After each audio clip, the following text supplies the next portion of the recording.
Вознемирувачки видео и аудио снимки сведочат за насилството кое го доживеал свештеникот Виктор Стојчев во 2017 година од страна на таткото на првоосомничениот во рекет Боки 13, односно Миле Јовановски.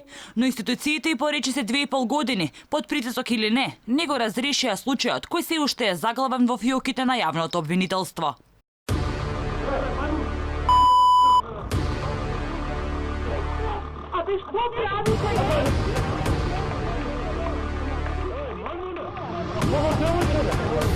По нападот, свештеникот го пријавува настанот во полиција и оди во општата градска болница 8 септември, каде му е укажана лекарска помош. 4 дена подоцна, посоватни инспектори од крвни деликти, кои го посетуваат свештеникот во неговиот дом, сопругата на Стојчев оди во болница да подигне лекарско уверение, во кое е констатирана скршеница на зглобот, односно тешка телесна повреда.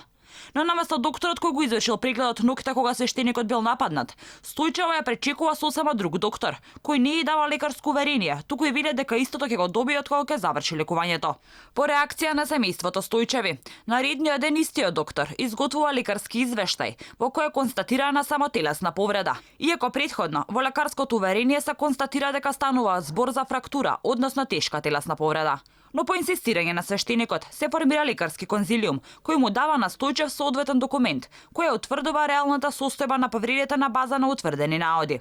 Во меѓувреме, јавноста веќе делумно е запознаена со настанот, но семејството Јовановски пренесува сосема различна приказна од онаа што се гледа на видеоснимката. Тие велат дека се нападнати, а не напаѓачи.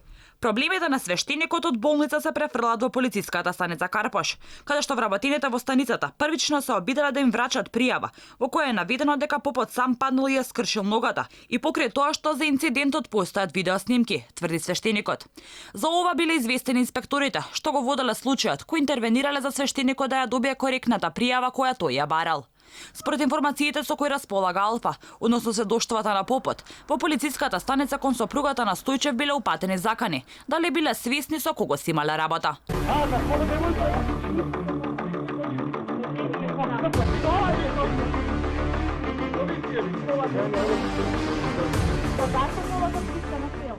Иако претходно инспекторите кои го воделе случајот истакнале дека имаат доволно докази за да имаат основ да предложат обвинителството да се бара мерка притвор за Миле Јовановски, сепак ни нив не им било јасно зошто тоа не се случува, тврди Стојчев. 7 месеци подоцна, обвинителството ја отфрла кривичната пријава од МВР против Миле Јовановски, каде во образложението обвинителката се повикува на наод од вештачење извршено од лекар-хирург, во кое скршеницата ја квалификува само како телесна повреда. Шокирано од одлуката на обвинителството, Стојчев поднесува жалба до основното јавно обвинителство и на свој трошок прави ново вештачење, каде е јасно прецизирано дека свештеникот има тешка телесна повреда. Обвинителството нарачува трето супер вештачење од судска медицина во октомври 2017 година. Тука заглавува предметот и до денеска нема никаква информација што се случува и какви податоци има во ова вештачење кое е испратено до ОЈО уште во октомври 2018 година.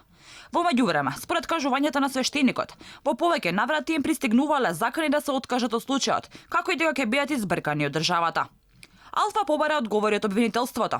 Дали е точно дека вештачењето од судска медицина е испратено во октомври 2018 година и што обвинителството превземало од тогаш до сега за овој случај?